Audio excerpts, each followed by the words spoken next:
Negatif kali negatif hasilnya positif ya. Kalau dimisalkan berarti jadinya perbuatan yang salah disalahkan ya benar.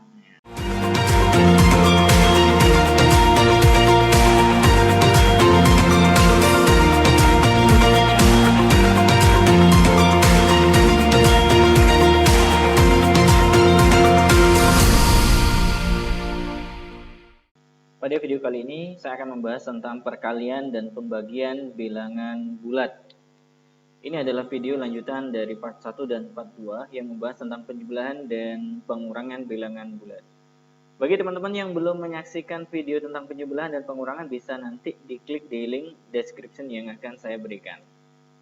Kita akan masuk kepada contoh soal ya. Misalkan ada 5 soal ya yang saya tulis di sini dalam bentuk perkalian ya, bilangan bulat positif dan negatif. Bagaimana cara menyelesaikan kelima soal ini? Nah, Anda harus tahu konsep dasarnya. Jadi saya akan jelaskan satu persatu konsep dasarnya. Misalkan ada bilangan ya bertanda positif dikali dengan bilangan bertanda positif, pasti hasilnya positif.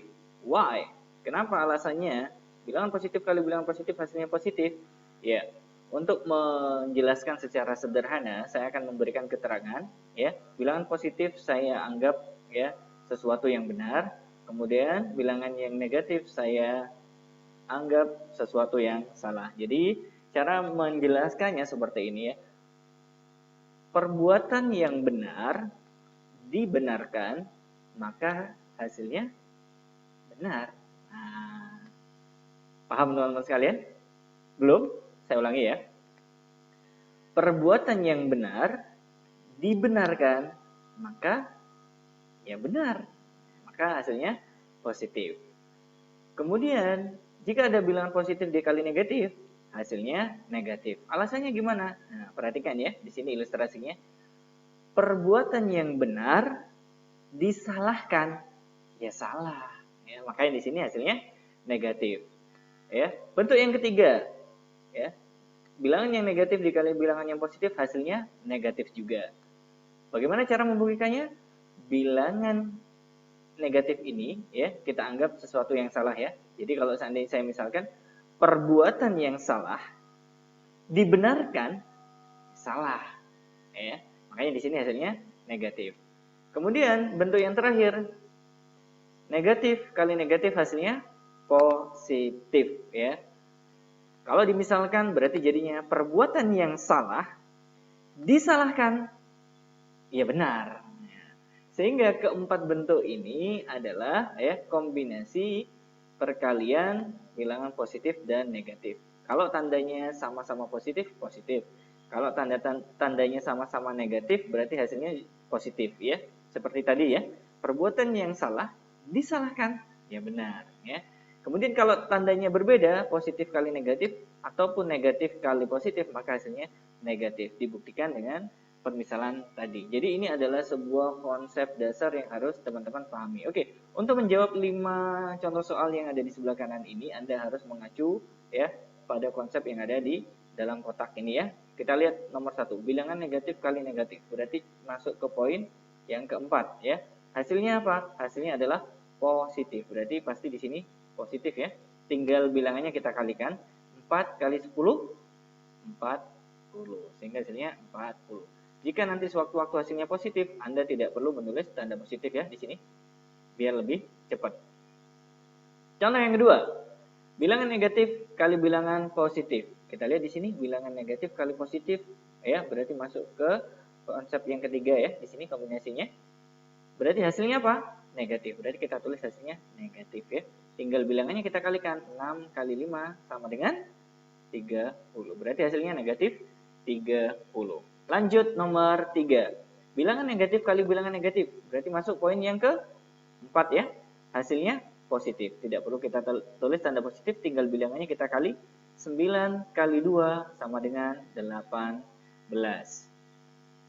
Lanjut nomor 4. Bilangan negatif kali bilangan positif. Berarti masuk poin ke-3 ya. Hasilnya apa? Hasilnya negatif. Berarti kita tulis di sini hasilnya negatif. Tinggal bilangannya kita kali. 20 kali 5 sama dengan 100. Sehingga hasil akhirnya negatif 100. Nomor 5, bilangan positif kali bilangan negatif. Positif kali negatif, kita lihat di sini, oh masuk konsep yang kedua ya. Hasilnya adalah negatif. Berarti kita tulis tanda hasilnya negatif, kemudian bilangnya kita kalikan 25 kali 3 ya sama dengan 75. Berarti hasilnya adalah negatif 75. Gimana teman-teman sekalian? Sederhana kan ya? Yang penting Anda menggunakan konsep yang kita tuliskan ya, mulai dari nomor 1 sampai nomor 4. Tinggal disesuaikan soalnya menggunakan yang mana. Selanjutnya kita akan membahas tentang operasi hitung pembagian. Nah, konsepnya sama seperti perkalian ya, teman-teman sekalian. Jadi di sini ya, kalau bilangan positif dibagi dengan bilangan positif hasilnya positif ya.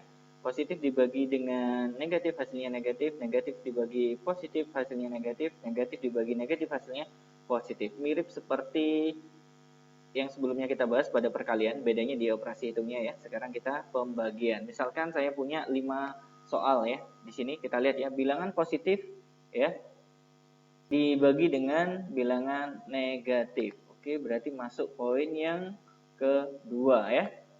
Apa hasilnya? Ternyata hasilnya adalah negatif. Berarti kita tulis hasilnya negatif. Tinggal bilangannya kita bagi. 8 dibagi 4 sama dengan 2. Berarti hasil akhirnya negatif 2. Nomor 2, bilangan negatif ya dibagi dengan bilangan negatif. Berarti masuk poin yang mana di sini? Yang keempat. Hasilnya apa? Positif. Berarti tidak perlu kita tulis ya tanda positifnya. Tinggal bilangannya kita bagi. 20 dibagi 5 sama dengan 4. Nah, bisa kan teman-teman sekalian? Tinggal melihat konsep yang ada di sini ya. Nomor 3, bilangan negatif dibagi bilangan positif. Berarti masuk poin ketiga ya di sini ya, negatif bagi positif hasilnya negatif. Berarti kita tulis tanda pada hasilnya negatif ya. Kemudian bilangannya kita bagi, 9 bagi 3 sama dengan 3. Nah, ini teman-teman sekalian ya. Kemudian yang keempat, bilangan positif dibagi bilangan positif. Berarti masuk poin ke 1. Hasilnya apa? Positif ya, berarti tidak perlu kita tulis tanda positifnya. 14 bagi 7 sama dengan 2. Lanjut nomor 5, bilangan negatif dibagi bilangan negatif, berarti masuk poin ke 4. Hasilnya apa? Positif, berarti tidak perlu kita tulis tanda positifnya. 32 bagi 8 sama dengan 4. Sehingga dari kelima soal ini ternyata sama-sama mengacu pada keempat konsep ya, pembagian dan perkalian bilangan positif dan negatif. Paham kan teman-teman sekalian? Mudah-mudahan ya, video singkat ini membantu meningkatkan pemahaman Anda. Nah, untuk menguji pemahaman Anda, di sini saya menyediakan 10 soal tentang perkalian dan tentang pembagian ya. Anda bisa coba kerjakan. Semoga dengan mengerjakan 10 latihan soal ini menggunakan konsep yang tadi menambah pengetahuan Anda dan skill Anda dalam berhitung. Baik teman-teman sekalian, itu yang bisa kita bahas pada video kali ini. Jika Anda merasakan manfaat dan suka dengan video ini, jangan lupa like, komen, dan subscribe ya. Terima kasih banyak. Assalamualaikum warahmatullahi wabarakatuh.